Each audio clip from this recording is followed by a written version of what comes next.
Abdon nunca viu o mar, mas desejaria vê-lo. Ele me conta isso enquanto dirige sua velha van por estradas empoeiradas e improvisadas. Dentro do veículo, o calor do altiplano boliviano intensifica o cheiro forte da folha de coca mastigada. Lá fora, vai passando uma paisagem monótona pela janela do carro, uma imensa planície esbranquiçada e pontilhada pelo verde de alguns arbustos. Às vezes, aparecem flashes promissores que evocam a presença de um lago. Mas, a cada metro percorrido, essa água fica mais longe, inalcançável, até se fundir com o horizonte, com as colinas do Planalto Andino. Porque essa água não existe. É uma ilusão de ótica. Tudo o que restou do Lago Poopó, que já chegou a ser a segunda maior área de água doce da Bolívia, é agora apenas uma miragem. Até alguns meses atrás, porém, não era assim. E daqui a mais alguns, quando a estação de chuva vier, o lago provavelmente voltará a aparecer. Isso já ocorreu no início de 2017, quando o ministro de Defesa da Bolívia, Jaime Ferreira, publicou uma foto com a descrição: Lago Poopó outra vez com água. Mas será que o lago havia realmente reaparecido? Como isso poderia ter acontecido? Ele se manteria abastecido ou voltaria a desaparecer? Estamos no fim de novembro de 2017, e Abdon estaciona a van na planície seca. Eu me abaixo para comprovar a consistência do mosaico de argila e salitre que compõe o que restou do lago queimado. A cada passo, entre as rachaduras da terra, a mesma pergunta nos norteia: como é possível contar a história de um lago que existe e não existe ao mesmo tempo? Decidi que a melhor maneira de fazer isso seria conhecê-lo por inteiro, atravessando, sobrevoando e adentrando sua área. Marcelo Miralles é um homem decidido. No dia 12 de dezembro de 2015, o jornal do qual é gerente, La Pátria de Oruro, publicou a notícia: o Lago Poopó desapareceu. Ninguém acreditou. Então, alguns dias depois, ele fotografou o local e publicou a imagem no jornal. A notícia se espalhou rapidamente pelo resto do mundo e causou reações apocalípticas. Como é possível que os 3.000 quilômetros quadrados do Lago Poopó tenham desaparecido? Seriam os efeitos das mudanças climáticas. Durante meses, diversos veículos internacionais fizeram reportagens sobre a morte do Poopó. Até que ele voltou. Situado a mais de 3,6 mil metros de altitude, esse lago ocupa uma vasta depressão que recebe as águas do departamento de Oruro, um planalto andino árido sobre a cordilheira que separa a Bolívia do Peru. Cerca de 90% da água vem do rio Desaguadero, que o liga ao Titicaca, e esses dois lagos, junto com o Salar de Coipazá e Salar de Uyuni, formam uma bacia endorreica, ou seja, sem saída para o mar, chamada TDPS.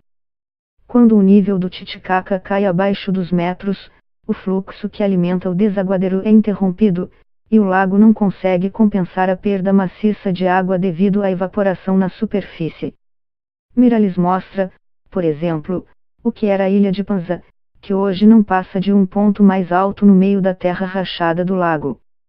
O que se destaca também é a paleta de cores do leito de Poopó. Os tons bege dão lugar a interiores mais claros e castanhos que, por sua vez, dão lugar a outros mais escuros. Os movimentos sinuosos que formam essas cores alternam como se fossem a ressaca de uma onda na praia, com a diferença de que, aqui, o branco da espuma é uma espessa crosta de sal.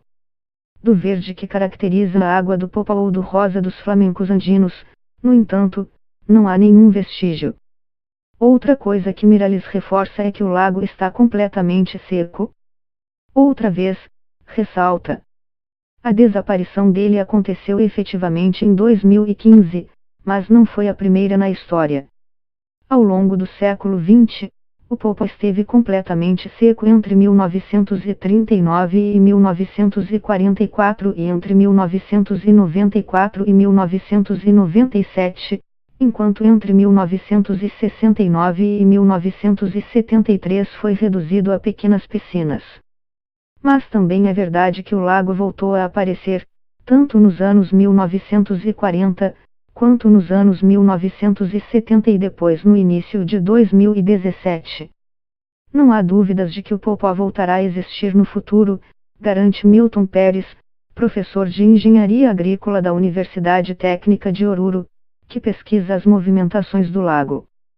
Pérez está convencido de que o Popó existirá por muitos outros anos, mas não para sempre. Sua convicção se baseia em estudos científicos que demonstram que o Popó deriva de outros lagos pré-históricos muito maiores que acabaram secando. O último deles, o Lago Minchim, ocupava, até 10.000 anos atrás, áreas equivalentes à do Popó e dos atuais salares de Uyuni e Coipasa. Segundo seu comportamento natural, o Popó também está destinado a se tornar um salar, explica Pérez. Por isso, a pergunta que é preciso fazer agora é: quanto tempo ele vai durar? Modelos matemáticos apontam que o desaparecimento natural do Popó acontecerá dentro de 1,5 e 2.000 anos.